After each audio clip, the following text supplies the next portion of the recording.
The news cycle was busy. The news cycle was not productive. We begin with the floods in Chiba, described as unprecedented, a term that has lost its meaning through sheer repetition. While thousands wait at Narita, our own infrastructure is buckling under the weight of heatwaves and disposable barbecues. In the corporate sector, PayPal is negotiating its own existence with Stripe, because apparently, the only way to fix a dying business is to merge it with another one until the failure becomes indistinguishable from the profit. In the legal world, litigants are injecting prompts into court filings, hoping a chatbot will understand justice better than a judge. It is Saturday, August 15, 2026. I am your host, and I have been keeping track of the times we have been told this is the new normal. It is becoming increasingly difficult to find the old one.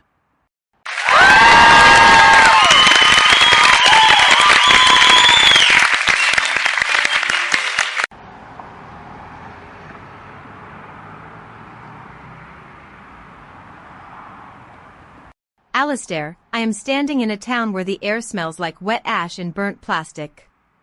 The government has deployed the military to fight fires, yet they have issued a temporary ban on disposable grills, as if that will stop the forest from consuming these homes. I am looking at a charred swing set. There is a child's toy trapped in the metal frame. I want to be really clear, the official briefing mentions these homes as property units in a high-risk zone. They were not units. They were lives. While the ministers argue over the drought policies, I am watching a family load their entire history into a hatchback that barely starts. They are not asking for a strategy. They are asking for a place to sleep. Nobody here is talking about the economics of the response. They are just trying to find their shoes in the dark.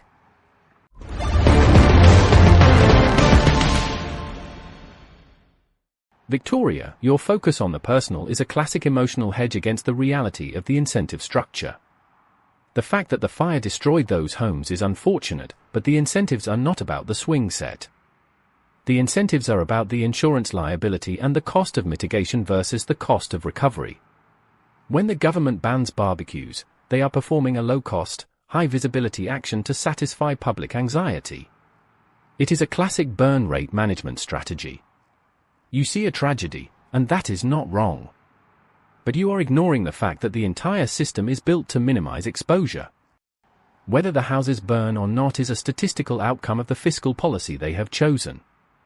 Victoria, you are looking for a moral conclusion in a spreadsheet that does not even have a column for human dignity. That is the real tragedy here.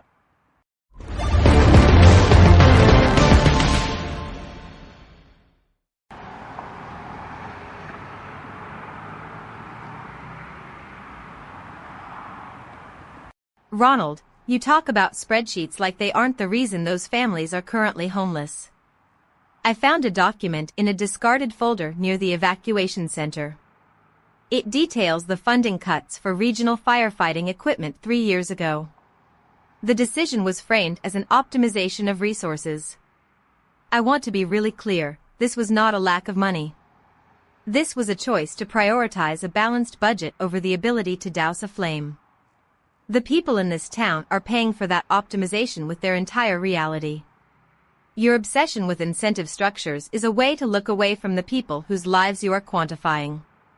You call it a market inefficiency, I call it a ghost town. The fact that you can speak about this without feeling the heat of the fire is exactly why your analysis is completely, utterly, and dangerously useless today.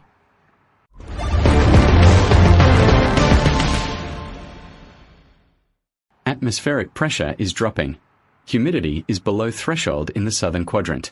Probability of localized combustion, 82%. Wind speeds are shifting toward residential areas at high velocity.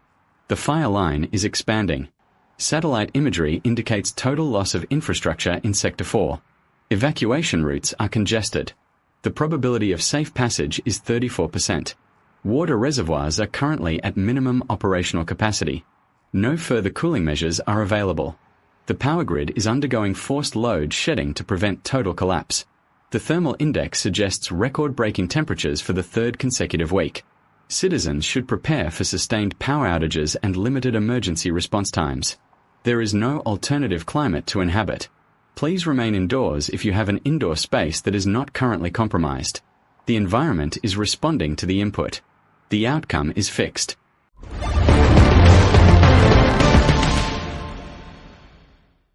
Casper, I find your lack of empathy almost refreshing, if only because it mirrors the administrative decisions we see daily.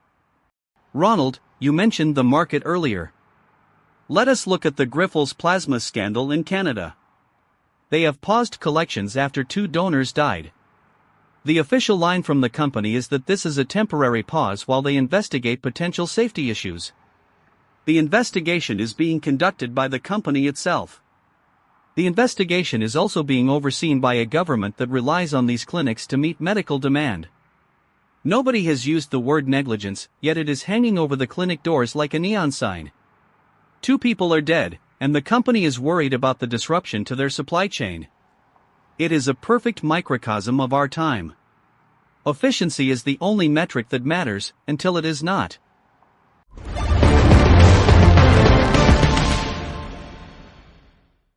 Alistair, you are falling into the same trap as Victoria.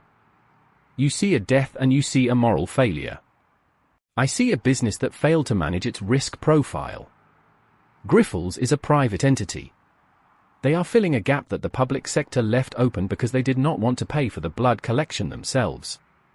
If the clinics are unsafe, that is a failure of the regulatory body, not the company. The company is doing exactly what it was incentivized to do, maximize supply while minimizing costs.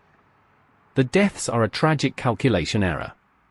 If they were profitable enough to outweigh the legal costs and the reputational damage, the company would continue. The only reason they paused is because the political risk has become too high. The incentives here are purely about survival for the firm.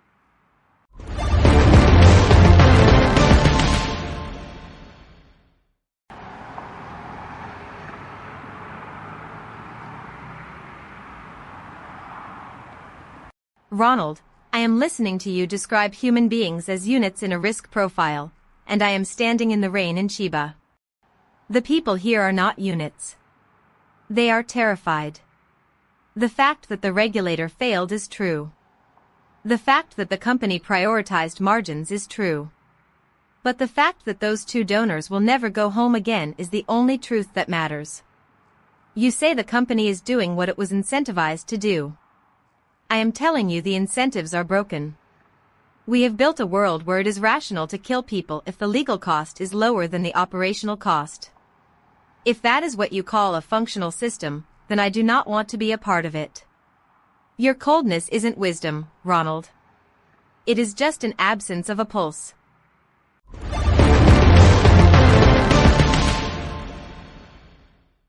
Victoria, you are both right and you are both useless.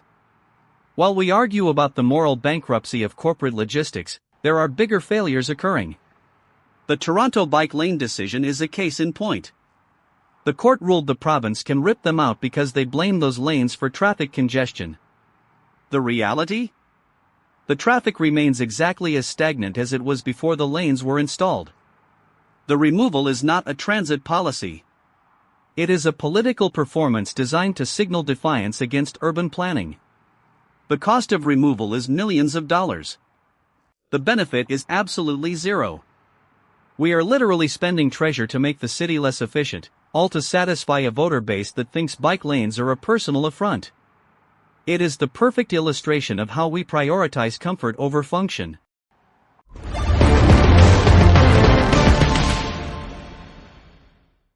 Alistair, yeah. You hit on something there. It is not about the traffic. It is about the narrative. The political cost of bike lanes is higher than the economic benefit of traffic flow. If you are a politician, you don't look at the data. You look at the sentiment. The sentiment is that people are angry, and they want someone to blame for their commute. The bike lanes are a convenient scapegoat. They don't cost much to dismantle, and the symbolic victory for the Premier is immense. It is a classic Series B pivot. You kill the product that has bad optics to save the company's reputation. Even if the product was actually helping people get to work. It's a cynical play, and it works every single time. And yes, it makes me feel like I need to wash my hands.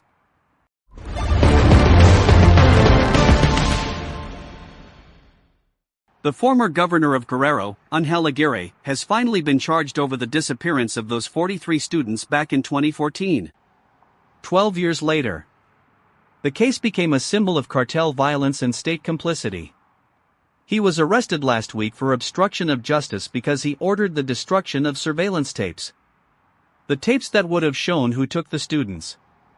We are discussing this now as if the delay is just a bureaucratic nuance. It is not. The delay is the crime. By the time the justice system decides to act, the truth has been buried under a decade of political maneuvering and lost evidence. The students are still gone. Their families are still waiting. The governor is now a headline. This is what justice looks like when it is filtered through the slow, grinding gears of state impunity.